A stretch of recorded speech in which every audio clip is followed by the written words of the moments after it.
A few months ago, I started a 60-day course of a new supplement called Turkesterone. This is a type of ecdysteroid, which are a class of hormones naturally occurring in plants and insects. Over the past 60 days, I trained 6 days a week, ate in a calorie surplus, tracked all my workouts and strength levels, recorded my body weight daily, and kept a diligent log of daily turkesterone dosages. For almost a year now, I have heard everything you can think of regarding this new supplement. While some have described it as if it's the holy grail and the world's first anabolic substance completely free from negative side effects, others have rejected it, disregarding it as a useless paper tiger supported by social media hype and nothing more.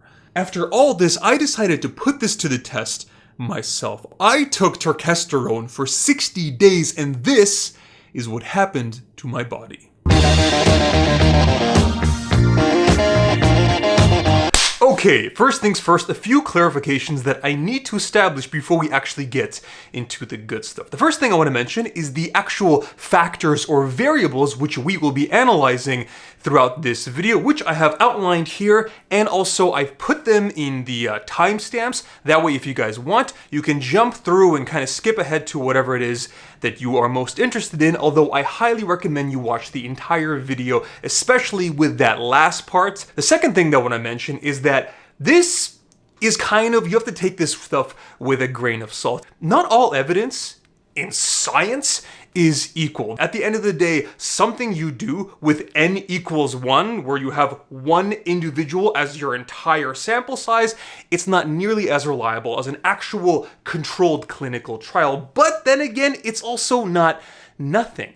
It's low on the hierarchy of evidence, but then again, it's still on the hierarchy of evidence. It's not somewhere else completely, which is just like total bullshit. And the third thing I want to clarify is sort of the structure or the format that I will be going forward. Specifically, I will kind of be acting as my own red team. I got this idea from, this is really random, there was this show on HBO like 10 years ago. It was called Newsroom. It was about like this sort of fictional like journalists in like a make-believe TV station. These journalists would get together before breaking a story, and they would have what they call a red team, where they would get some of their colleagues and they would just tear their stories apart. They didn't do it because they're douchebags or they're like jealous of their colleagues' success. No, they did it because they need to make sure that whatever story they bring out into the public, they need to make sure that it could fully withstand a pretty decent onslaught of skepticism and criticism and just all these like skeptical eyes. That way they know, this thing is actually legit, and it's not just them looking at their own work from an overly optimistic standpoint. Otherwise, it's like you downing 3 cups of coffee, then proceeding to violently shit your pants and tell everybody that I have found the world's best diet for magically fast weight loss. Did you really? Or maybe you just took a 2-pound dump and you're kind of dehydrated. You have to be a lot more critical of your own results, no matter how much you'd like them to be positive. What you guys are seeing on screen right now, this is me before this experiment. This was, I believe, kind of like late April, early May, just a few weeks before I started down this journey. Now, this was, I believe, around 192-ish pounds, give or take a pound or two. Not a bad physique. This is very common for me every time that I have bulked up in the past. Now, jumping ahead, this is my most recent physique update. One thing I do want to clarify, in case you guys are wondering, both of these physique updates were done around a chest day, a push day. So if I look a bit more pumped up in the chest and shoulder area, that's true. However, that was the same in the before footage. As long as you're keeping things the same before and after, it's apples to apples, that's okay. But just keep in mind, if my upper body looks a little bit more pumped up, that's why. Overall, in my opinion, first things first, size and fullness does look good. I mean, I'm not trying to toot my own horn, but like the chest looks full. And again, yeah, it's after a workout, but so was last time, and it wasn't that much of a, it does look a bit better this time overall. Overall body fat percentage, in my opinion, is probably a little bit similar, maybe even a little bit less. Right here, you can kind of see around the vacuum. When I do that vacuum pose, kind of like the serratus, kind of like the ribs, sort of that area, it does look relatively, thin-skinned, obviously not shredded, but I'm also not fat either. To have relatively maintained a similar level of conditioning, maybe even a little bit less in my opinion, whilst simultaneously maintaining a similar body weight, that's kind of a good indicator. Remember, if you look the same body fat wise, but over time you go up in weights, well, if that's not body fat, then what weight is that? It has to be lean mass. So it's either muscle mass or it could just be random water weight fluctuations. Is that the case here? Well, possibly. We'll talk about that in the next variable. In this back pose, relatively similar. Is it a better physique than I had before? Yes, I will say 100%. However, there's two questions. Number one, was I better than before? And number two, am I the best that I have ever been? And in that case, I don't know. But besides that, I would say that overall my physique, this does show an improvement in my opinion. Now, that being said, I do have to say as to sort of the red team. Again, it's all positive and nice and great, but if you're analyzing yourself as a critic, as a skeptic, what would you say? A couple of things. Right off the bat, it could just be due to a superior pump. Maybe in the after footage, maybe I just had more sodium, maybe I had a bit more sugar, a bit more carbohydrates. Maybe it was an overall better workout. I mean, we all have good days and bad days in terms of workout, volume, all these things. It could just be due to somewhat of a greater pump. Another thing I want to say is, like I said earlier, yes, this is a good physique, and this is better than when it was before, but is this my all-time best? The reason that I went on turkesterone to begin with wasn't necessarily to help me get better faster. I can do that on my own. I have the patience, if it takes 90 days to do it cold turkey, 60 days to do it with turkesterone, I don't care about that. I am looking for something which could help me break that genetic barrier, can help me go from, it's not about me going from 95% of my best up to 100% of my best where I have been before. I want to break through that. I want to get to 103, 105% of my best, get new muscle gains as opposed to kind of remaining where I am for a long period of time. And have I done that? No, I don't think so. It's an improvement, but it's not an all-time best improvement. Could I have done that with more time, more dosage? I don't know, but again, that's why we're kind of analyzing these things today. Next up, body weight. We have done this every episode since the beginning, but let's do it one more time to finish this off. I ended with an average body weight. This isn't my day-to-day body weight. What I do is I have a 3-day average. This came out to 197.4 pounds, totaling 5.2 pounds in total weight gain. This comes out to 0.61 pounds per week in weekly weight gain, or about 1.3% of my body weight gained on a monthly basis, which is a decent amount. I've always talked about how it's very hard to pinpoint like a target for weight gain. For weight loss, it's pretty simple. 0.5% to 1% of your body weight on a weekly basis. If you're somewhere in that range, great. When it comes to weight gain, it's kind of hard to give a number, but if I had to, I would say anywhere from 1 to 2, maybe 1 to 3% of your body weight on a monthly basis. On a monthly basis. It's a much slower process, and that makes sense. When you're breaking things down like fat, it's a lot easier and faster than you synthesizing new muscle tissue through muscle protein synthesis. It's a bit more of a complicated process. However, if we want to approach this from a red team standpoint, one thing which I do have to point out, this weight gain was not that uniform. It wasn't like I constantly gained an average throughout the entire time. The vast majority of this weight, I would say probably like of those 4 pounds, like what, 3.5-ish, 4 pounds came in the beginning in the first 20 to 30 days. That is, it's not concerning, but it signals to me that maybe this isn't like turkesterone-induced weight gain. Because as you guys know, as I mentioned in previous episodes, I was actually on half the dose of turkesterone for the first month or so before I upped it to what I ended off at. So why was the majority of my weight gain coming when I was taking half of the substance, which is supposed to stimulate that weight size muscle gain? It signals to me that maybe this isn't actually stimulated by turkesterone. Otherwise, it would have gone even more, even faster once I doubled the dose. Maybe this stuff is just, again, it could just be fat, could be water weight, could be whatever, but maybe it's not like size building muscle. Otherwise, ideally, you would have expected to see more of it afterwards later once I up the dose. But then again, this is all very speculative considering we're looking at very small numbers here. So once again, take this with a bit of a grain of salt. Okay, variable number 3, body composition as measured by the DEXA scan. This part of the experiment that I wanted to do, the reason that I did it is because you guys know me, I'm a big fan of numbers. I don't like subjective stuff. I don't like trying to eyeball something. If I can't count it, I don't like it, and that is why I wanted to do the DEXA scan. But that being said, I did go into it kind of with some doubts in mind. And I actually brought this up in an earlier video of mine. If you guys go way back in time to 2016, I did this relatively popular semi-viral video on body fat percentages, and I included a lot of examples of the DEXA scan. Two good examples I actually want to bring up right here. First example, we got Kinobody. He did a few DEXA scans, but one example, this footage you see on screen right now, he got 7.1% body fat with this visual level of body fat. Now, on the flip side, you have Jamie Alderton, a WBFF competitor from the UK who I also featured in that original video, and he, with this physique, this level of leanness, he got a reading of 12.3%.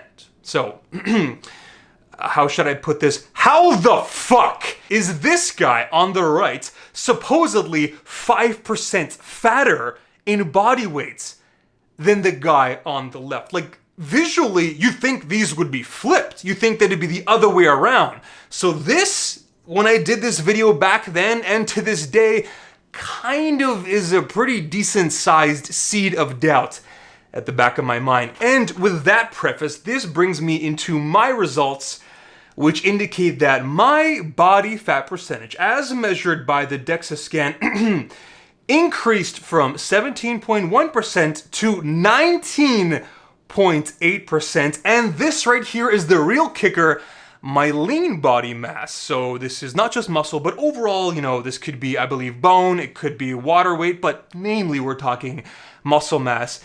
It decreased from 154.4 to 151.2 pounds. What the fuck?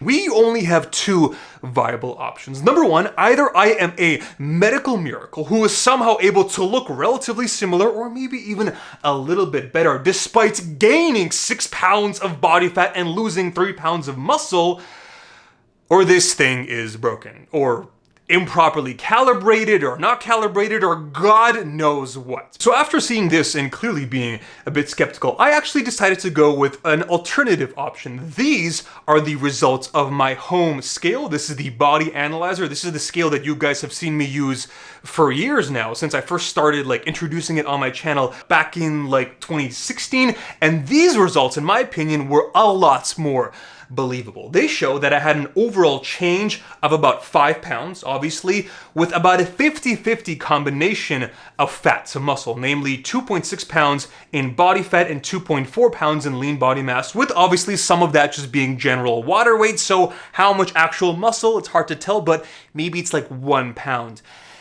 Give or take. And these results are so much more believable because they're not fantastic. You gained a 50-50 ratio of fat to muscle and probably fat to muscle and water, but they are so much more in line with what you and I, well, hopefully you guys, see visually in my physique comparisons, and most importantly in my actual strength and performance in the gym, which we'll get into in a few minutes. This is a lot more believable in my opinion than whatever the fuck this was. I guess Greg Doucette was right. I've always seen him doing videos about how the DEXA scan is overrated and people make it out to be way more accurate than it actually is, and after seeing my results, I am definitely inclined to agree with him. I mean, that video I did back in 2016 kind of laid the foundation for my doubts, and this is just straight up the final nail in the coffin. Also, shout out to my body analyzer, not bad. I mean, for 50 bucks, it's outperforming this $13,000 pile of shit. Also, I do work with them, so if you guys are interested in picking up the same scale, the scale that I personally have been using and trusting with my body for pretty much the last 5-6 years now,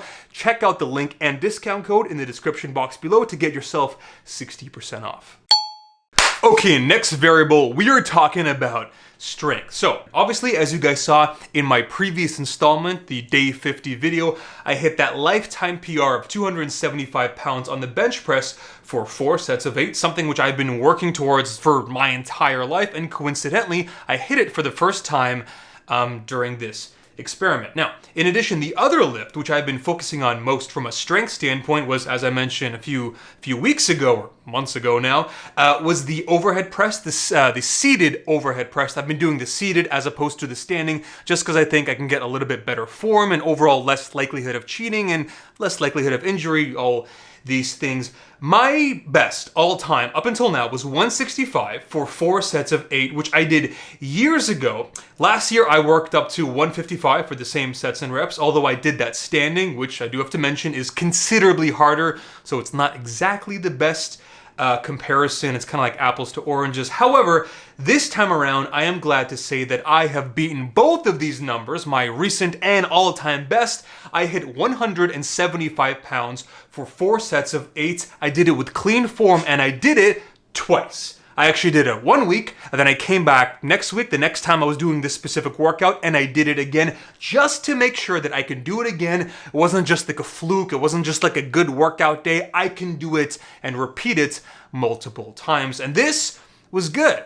My shoulders I've always felt are somewhat of a weak point, so for me to be smashing 175 for reps and sets, similar to the 275 bench press, it's good. It's nice to see. I remember a time when 185, so a plate and a 25, was like really heavy for me, and I could only do it for a few reps. And now to just drop by 10 pounds and be pumping it out for reps and sets, even though obviously seated is easier, still, it's a bit of a victory. It's a bit of a win in my books. Again, strength it's like the MVP of this overall experiment. However, now on the red team, kind of being a little bit more critical, trying to take it from a more skeptical standpoint, these are good strength numbers, but are they by any stretch of the imagination anabolic? No. It's kind of like, I guess you can compare it to creatine. You know, like when you first started taking creatine, when you were younger, when you were a teenager, it's kind of like that. It's like, it's not nothing, but it's not anywhere near comparable to an actual anabolic, like even low-dose testosterone or anything like that. Nowhere close. Not that I was expecting that or that it was marketed that way in any way, shape, or form. And finally, variable number 5. We're going to do this one very quick because honestly, there's not that much to talk about. Side effects. I pretty much experienced absolutely no side effects that I could objectively feel the entire time. The only one slight side effect that I had, which I talked about in, I think it was like the day 10 or day 20 video, was a little bit of upset stomach. However, this alleviated completely, like pretty damn fast. Pretty much by week 2 it was gone. And B, it's hard to tell what the cause of this was. Was it turkesterone? Was it maybe just the fact that my diet became a little bit more higher calorie once I kind of jumped into this 60-day bulk? Was it maybe it was turkesterone, but it wasn't the fact that it's just hard on you, period. Maybe it's just hard to take on an empty stomach. I used to be taking one in the morning and one in the evening, and when I was taking one in the morning, I was doing so on an empty stomach, so maybe this stuff would be better to consume with food, in which case maybe intermittent fasting and morning consumption of turkesterone might not be the best idea. Maybe you want to push your first dose back a little bit, take it with food, a little snack, a protein shake, anything at all. It's hard to say. So overall, I'm not going to even count that as a side effect. To be honest, side effects in this case were 0. I did not experience anything psychological, physical, this, that, pain, nothing. And the good thing is that this is exactly in line with what I was thinking going into this, because again, this is not an androgenic substance. This does not bind with the male androgen receptors, testosterone receptors, because it doesn't do that. It binds to the estrogen receptors. It's a completely different pathway as opposed to traditional, anabolic androgenic steroids. Those are the ones that can have a lot more effects on you. Again, there's a reason they call it anabolic and androgenic. Anabolic is get big and all the muscle stuff. Androgenic is all the other unfortunate side effects that we kind of don't want, but unfortunately do come along with this 2-package deal. So overall, 10 out of 10, or 0 out of 10. 10 out of 10 good, 0 out of 10 side effects. You get the picture. Overall, honestly, guys, this is something so many people have asked me. I've even bumped into people in real life, and they've always asked me the same thing. Does it work, and do you recommend it? And my kind of like opinion as to what it feels like, it's kind of like creatine. I feel like it's probably doing something, but it's so minor that it's kind of hard to notice. I mean, creatine, it's funny because creatine is technically a performance enhancer. Creatine does increase power and strength and all these things. It can even technically give you a little bit of increased lean body mass because it causes additional water, intracellular water increase in your muscles, which can then make you slightly bigger and all these things. And yet it's not banned by WADA, the World Anti-Doping Association. Not because it doesn't do anything, but because whatever it does do is so basic and small, I think they just don't give a shit. This makes sense because Derek himself from More Plates, More Dates, the channel that I've mentioned multiple times, who was responsible for kind of popularizing turkesterone and overall ecdy steroids to begin with, he himself has compared turkesterone. Okay, so like realistically, what can you expect? You know, you could potentially expect nothing. You know, I've mentioned this already many times. You know, I've talked about its comparison to low-dose Anavar. Like 2.5 to 5 milligrams at best. For those of you guys that don't know, Anavar is a popular oral anabolic steroid. It's kind of known for being one of the, not safe, but safer. There's no such thing as a perfectly safe anabolic steroid. It's like one of the more mild and overall like lower-ish side effect profile anabolic steroids, which is one of the reasons why it's very popular amongst female competitors. Part of the reason behind this is because it has less virilization properties. Virilization is kind of like when you literally like masculinize yourself. I don't know if that's a word. You guys ever seen like a figure or even female bodybuilding competitor who literally looks like Stallone in a bikini? Yeah, that's kind of what we're talking about. Now, obviously, me being a natural competitor, I have no idea what that is. I can't really like say like, oh yeah, 5 milligrams of Anavar, that feels like this and this. I have no idea, but I don't need to because just like 5 minutes of Googling and research shows you that 5, not especially 2.5, is a tiny dose. It is not uncommon for enhanced male bodybuilders to use upwards of 40, 50, 60 or more milligrams of Anavar per day. So considering we're talking like a tenth of that, if not less, yeah, it's not that much. And also remember, they use that stacked with other compounds. Like sometimes they're using 2 to 3 substances with Anavar just being one of them. Then there's also like, it's stacked on top of a testosterone base, or at least hopefully it is. But unfortunately, all this being said, there is still one big problem when it comes to turkesterone. And in this case, I really do think that this is kind of just completely destroys turkesterone entirely in terms of its usability for the vast majority of the general population. This one factor is the Achilles heel, which is why it's a big reason why I do not recommend it for 95% of you. And let me walk you through an example because you guys know I had to include at least one Microsoft Excel chart here. We have the 3 substances that I just talked about in the last 5 minutes. We got turkesterone, creatine, and Anavar. Let's assume you're gonna go on a cycle of each of these. In this case, we're gonna go with 3 months, a solid period of time. The dosage we will be using is kind of what we just referenced. 300 milligrams is what I currently ended my turkesterone 60-day bulk on. 5 grams of creatine and 5 milligrams of Anavar. I know that Derek said 2.5 to 5, but we're gonna go with the more aggressive side of the spectrum. The total amount required will come out to, just multiply that by 90 days over 3 months. If you do the math, the calculations, and I have done so, on the price tag of these things, we are looking at about $59 for the Anavar, and don't ask me how I know that. I can't even show you it or risk YouTube tearing down and destroying my channel. I just Googled it.